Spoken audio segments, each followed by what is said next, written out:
So I'd like to welcome first Niamh on stage to share her story.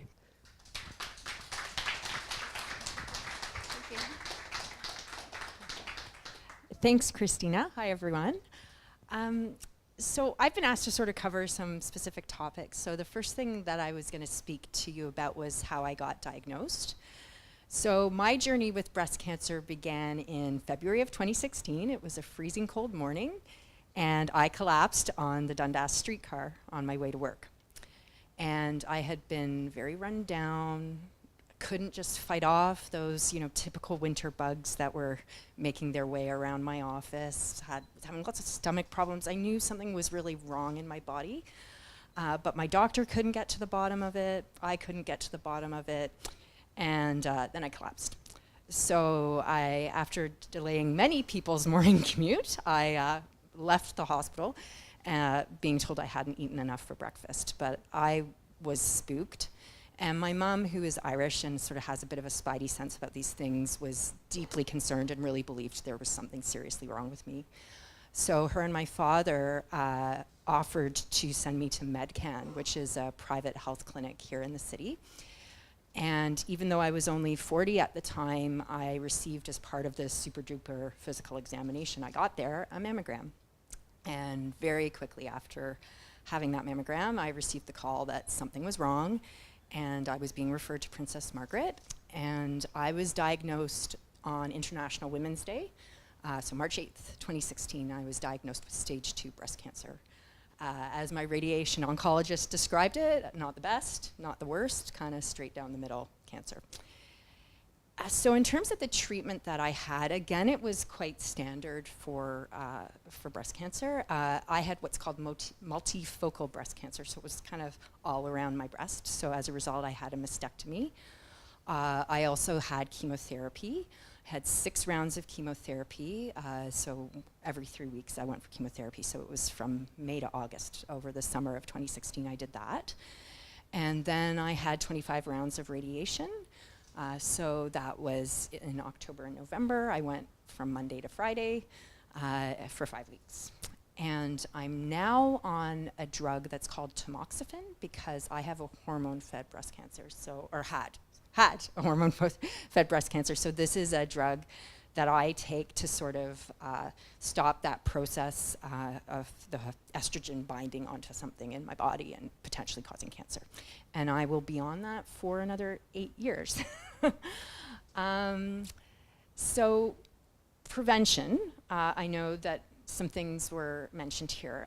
Even though less than 5% of breast cancers are genetic, I just want to talk about the genetic thing because I had a lot of breast cancer in my family, lots of great aunts, but I was told because I didn't have a mom, I didn't have a sister, that I was low risk. And I was worried. Breast cancer was sort of on my radar. And as it turns out, once I was diagnosed with breast cancer, my mother and my grandmother were very shortly thereafter diagnosed with breast cancer. So overnight, the risk profile of my family changed. And my sisters are now considered high risk and have to go for regular screening. So I'm not saying this to scare you, but if there is breast cancer in your family, even if it's not an immediate female family member, just pay attention to that. The other thing, and again, it was mentioned about breast cancer being on the rise in young people.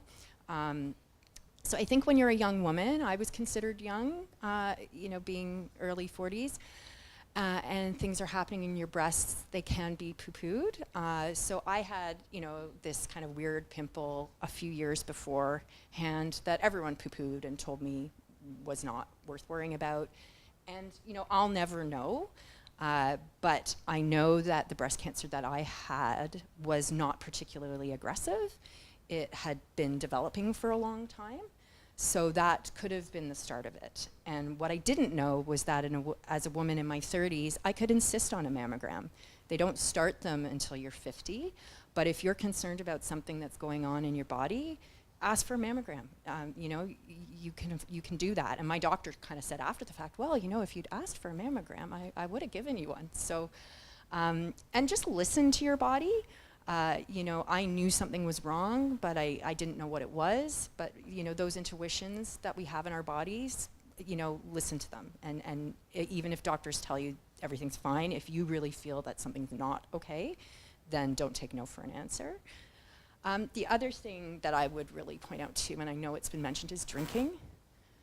Drinking over the recommended minimum if you're a woman is just so dangerous in terms of breast cancer. And it's a very low recommended minimum. If you're drinking more than one alcoholic drink a day, you're really putting yourself at risk. Those would be my big messages in terms of prevention. And then finally, what have I learned about myself from being a survivor? So the first thing is, I'm a lot braver and a lot stronger than I ever gave myself credit for. So if someone had said to me at the beginning of my experience with breast cancer, guess what? You're going to have to give yourself needles in your stomach. I would never have thought I could do that. Or you're going to get a really huge needle, or you're going to have a really huge syringe full of red liquid injected into your hand and into you. So these things you go through that you think you could never get through, and somehow you get through them. And the reason you get through them is because your will to survive is so strong. And you never really know, or I never knew how strong my will to survive was until I was faced with a life-threatening illness.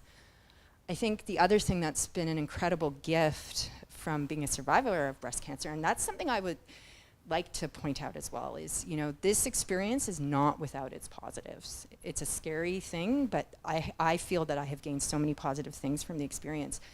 It's just really helped me clarify what's important to me and shut out a lot of the background noise that we get so distracted by in life, and be kind to myself. I was my own harshest critic.